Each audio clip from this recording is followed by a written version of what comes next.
Salut, n'hésitez pas si vous avez des questions à les poser en commentaire, à liker, à partager la vidéo, à vous abonner. Merci, bon visionnage.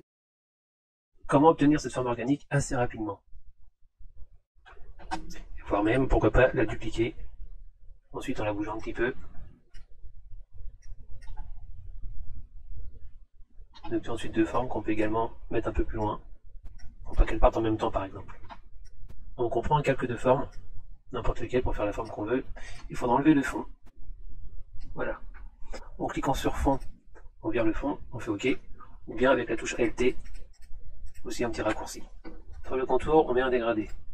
Après, on choisit les couleurs en passant par le menu éditeur de dégradé. Et une fois que c'est fait, on a l'ellipse ici. On a le contour du dégradé. On met extrémité de ligne en arrondi. Si on met pas en arrondi, et ben ça fait pas terrible ici. Ça fait moins organique, alors que là c'est plus organique. On met un point de départ aussi. Ce qu'il faut faire ensuite, c'est ajouter, réduire les tracés. J'ai mis ici, on déplie.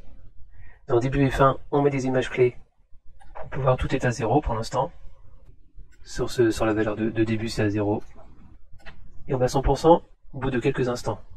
On fait pareil pour fin, et on doit les décaler, sinon on n'aura pas le même résultat. Si par exemple je prends les deux et je les mets au même endroit, ça fera vraiment un tout petit effet. En plus ça sera à l'envers. Donc il faut le positionner de telle sorte que l'effet soit à l'endroit.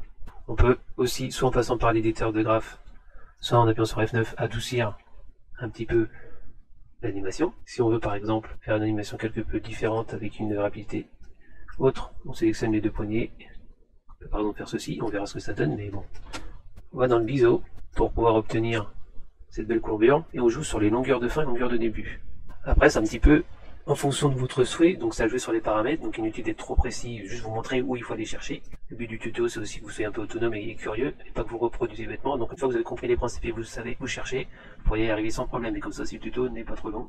Voilà pour ce petit tuto rapide, où je vous ai dit l'essentiel. Ce mot, c'était vraiment pour vous indiquer où chercher. On peut aussi bien sûr cumuler ensuite avec des effets, comme vous avez pu le voir si vous avez été attentif. Et j'ai rajouté un effet d'onde progressive, ce qui donne que ici on voit une petite animation, mais bien sûr l'onde progressive.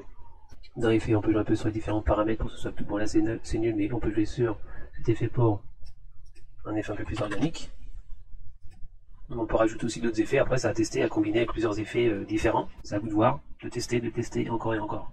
Sachez que je vous parle de la fonction réduire les tracés, mais il y a encore plein d'autres possibilités, mais ça fera l'objet de d'autres tutos. Et même là, finalement, quand on va voir l'option tracer des ellipses, réduire les tracés, on doit réduire les tracés et contours en dégradé, qu'on voit ici, pas mal de choses à faire. Il y a aussi les tirés, les biseaux, les waves, le fond, transformer ellipse. Bon, ça c'est les options classiques.